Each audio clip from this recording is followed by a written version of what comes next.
Since we shot that story, Minds in Motion has grown to 5 locations, with 2 more expected to open this spring. And I am now joined by Dr. Barry Campbell, psychiatrist here at St. Boniface Hospital. Thanks for talking with us. The Still Here campaign by the Alzheimer Society wants people to rethink some misperceptions of the disease. What are some common misconceptions that create stigma around Alzheimer's and dementia? Well, dementia is a progressive disease, so when you initially get diagnosed, the symptoms are very subtle and the effects on life similarly fairly subtle.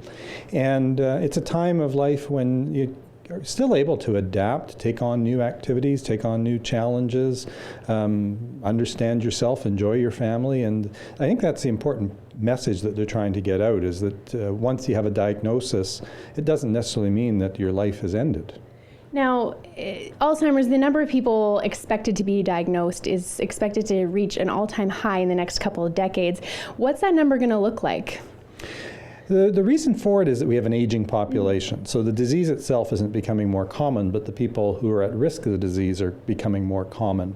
And as a result of that, and you can see looking around a city like Winnipeg, what's being built is retirement facilities. And so there's going to be more and more possibilities for people with dementia to live more meaningful lives through the use of support, such as supportive living environments, assisted living environments. There's going to be more opportunities for group activities, such as Minds in Motion and things that people can do to keep stimulated and keep active. Now, in that Minds in Motion story, we did see that a lot of research has been done on the disease. It did show that physical activity has had a role in slowing the progress of dementia, but there's still so much that we actually don't know about dementia. Yeah, there's a lot that we do know, and there's a lot that we don't know in terms of the interventions that are going to be meaningful and helpful, particularly in terms of biomedical treatments. That's very much in its infancy. But anytime anyone ever researches exercise, pretty much for anything, whether it's for arthritis or heart disease or brain disease, it keeps coming down to you can't really do too much exercise, daily exercise. And the thing about exercise with dementia is it doesn't just exercise the body and the heart, but it also exercises the mind. If you take up bike riding, it's something that stimulates the mind because you have to think about what you're doing and where you're going and how you're maneuvering, in addition to the physical activity of turning the pedals.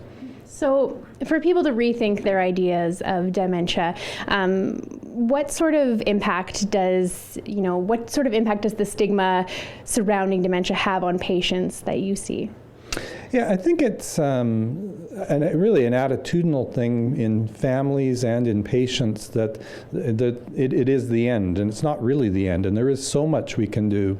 One of the things I also always advocate for is that really no one these days aspires to live in a nursing home. But even living in a nursing home doesn't have to be as bad as what it is today, because there are options available in the world and other ways of providing for that care at the later stages of dementia that continues to provide meaningful experiences for people. And I really say everyone should be challenging the government and the healthcare providers to provide better facilities for people, because one day you're probably going to be there.